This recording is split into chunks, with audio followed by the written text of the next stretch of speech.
Strange Destinations, the show where innovators share the tales of the accidents, the inspirations and the connections which led them to create their own unique paths. I'm your host, Dan O'Grady, co-founder of Simpatico, and this show is brought to you by Silicon Beach Radio. Now a quick word from our sponsors. Silicon Beach Radio, proudly sponsored by Allied Legal, legal advisors to innovative businesses. MYOB, business software that sets you up for success. Victory Offices, flexible workspace solutions, premium serviced offices, co-working, lounge space, virtual office, and meeting spaces.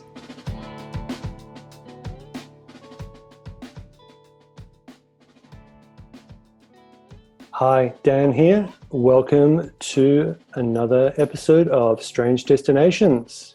Guest today is Courtney Blackman, the head of PR and marketing at YBF Ventures. Welcome, Courtney.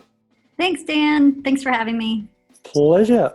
So what's been on the agenda for you lately?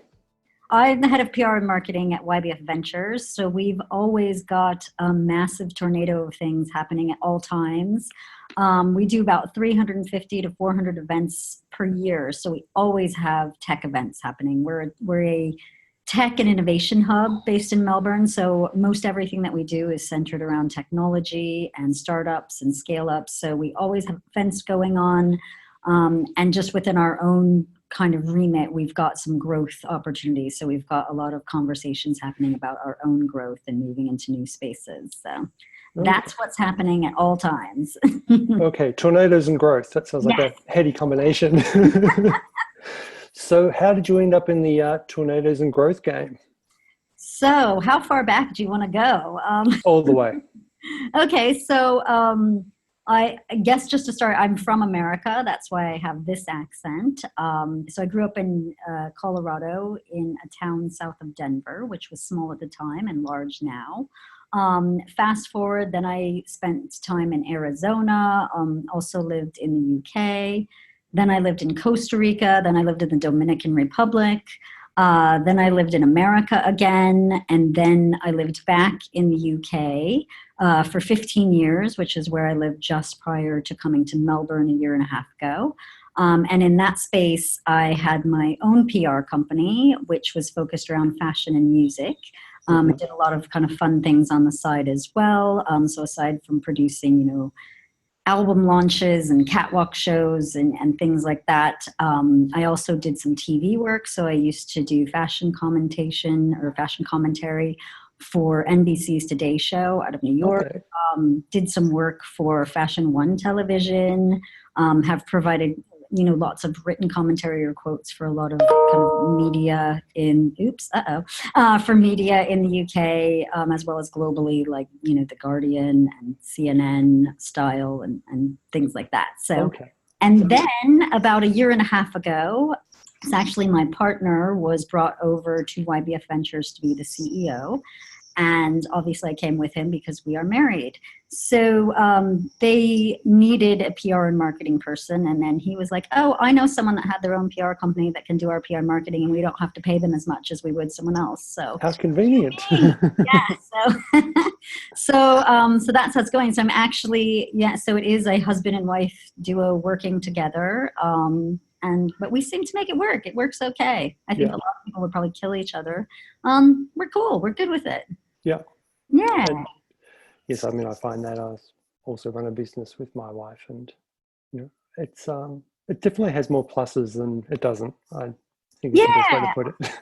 I think so. I mean, we don't have any really big crazy fights like in the middle of the day or anything. Like we keep it pretty professional. Try to make people comfortable. Yeah. Always. And going back to the background in, you mentioned fashion, was that something you'd always had an interest in, or did that kind of grow out of a kind of interest in fine art or dress ups, or I think kind of I mean, I break guess as a child, as like maybe a teenager, I think I always wanted to be like a professional snowboarder. I grew up snowboarding as well, living in Colorado. But I did always kind of like fashion. I like that it's kind of like a silent communication tool and almost like a ticket into certain places based on, what you're wearing, or I just like it from a psychological standpoint. Okay. Do. And then, when I first moved to London, I ended up working for a fashion designer as her in-house PR and marketing director. So that's how I kind of got my head around the space in the UK, was just working directly with this woman and doing all her PR and marketing and figuring out the market there. And then she relocated to Tokyo.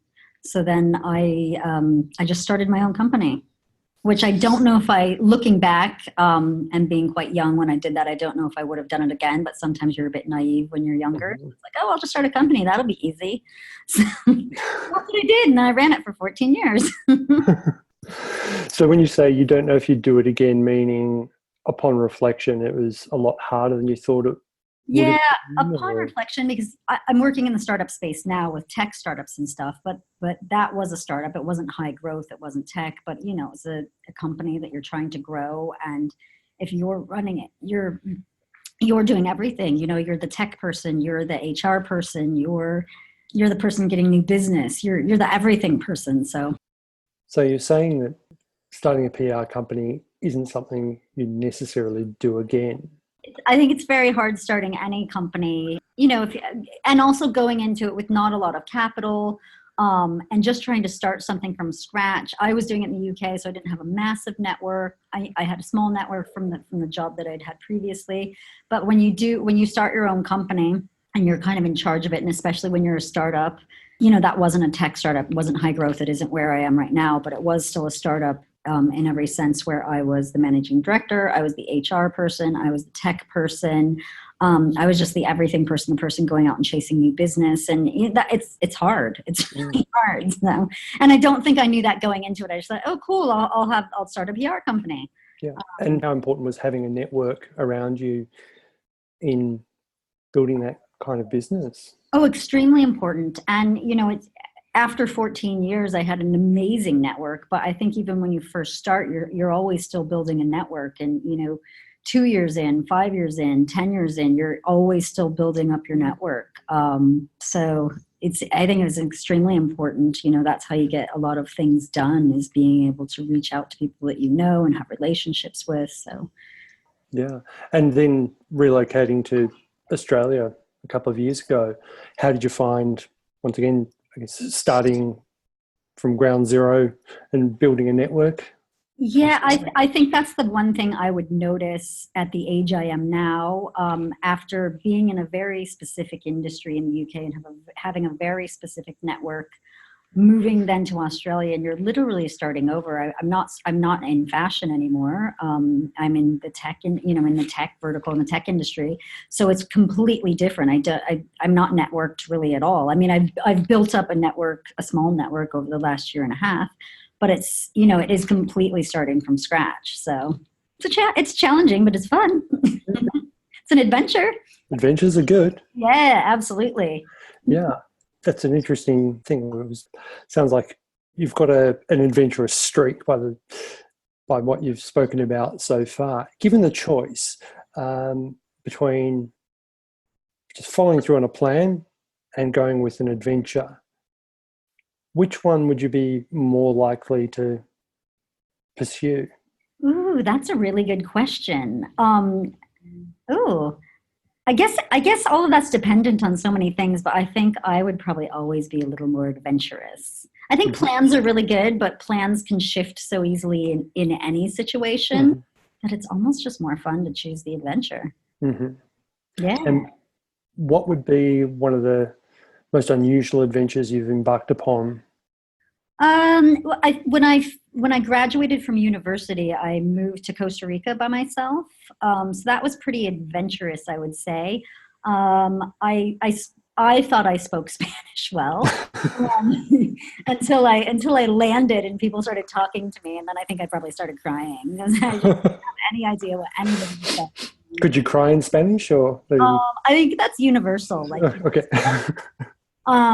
so that was probably like a pretty big adventure, and a little bit scared, very much so out of my comfort zone because I've moved to Australia now and that's fairly easy. Everybody speaks English. That's fairly easy. Moving to another country where you think you speak the language, but you don't, like that's tricky because you actually really do need to communicate to functions. Yeah.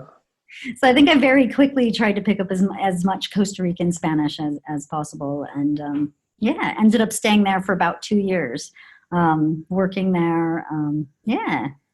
And there in Costa Rica, I worked first I worked at a real estate company, which is kind of full circle because now working at YBF, it's a tech and innovation hub, but it's also a real estate play. We rent out co-working space to people. We've got desks and chairs, and so there's a real estate aspect to that. Okay. So which is quite interesting, and like property management, etc. Yeah. And then also in Costa Rica, then I also worked, which was really fun, at a dive shop. So I actually would get people all ready to go diving. Also worked on a sailboat, making the cocktails for people. So yeah, that was fun. And now I can speak Spanish very well, which I'm very pleased with now. So I went from crying and not understanding what people were saying to now I can have pretty good, robust conversations with people in Spanish. And mixed drinks. Exactly. So, and that's also important. And you can combine your fun. A potent combination. Exactly. And I noticed that deep in the dark depths of your LinkedIn profile that you also restored an opera house in Nova Scotia. That sounds mildly adventurous. Yeah, just a little thing we did on the side. So when my partner and I were living in the UK, we also had some projects in Canada in a town called Lunenburg, which is a UNESCO World Heritage Town in Nova Scotia. So one of our first projects that we underwent was we purchased the Opera House, just in the center of town. Crazy, looking back, not sure why we did that either.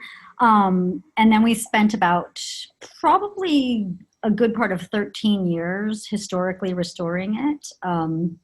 So a huge project, a really quite large building, seats about 500 people. So it was, just doing everything, the roofs, the walls, putting insulation in, ripping out the chairs, getting new chairs, like putting in structural, big pieces of steel for structural reinforcement, just a lot of work. And so, that was quite an adventurous undertaking as well. And did you have any restoration background, or was it more one of those, wow, this building's amazing, let's bring it back to life? Kind of a mix of both. I guess we also in this town in Lunenburg, we had a house there that we historically restored, and then we restored a few more after that. But I think with the Opera House, it was probably a lot of it was learn as you go, and then working with local people as well, the construction companies that knew what they were doing and could kind of navigate through permits and things like that. So yeah. So Opera House, I'm not sure I would recommend purchasing an Opera House and historically restoring it. Yeah, it's definitely something you can kind of, have that box. Yes, that's off.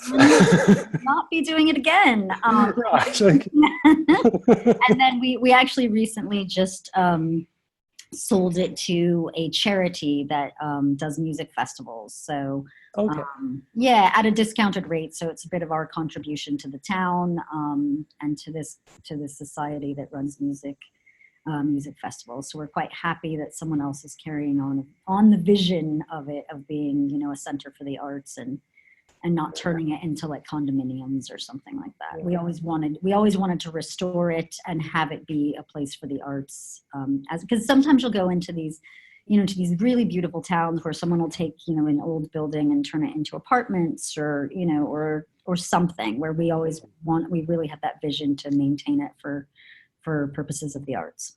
So it sounds like that's almost a recurring theme throughout a lot of the things you've done about kind of the arts, be it fashion or events or something where creativity is always in there. With business interlaced and woven through. So And has that all, when you were younger, were you aware that that was part of what was kind of driving your pursuits, or is it something that upon later reflection you've seen that's come through?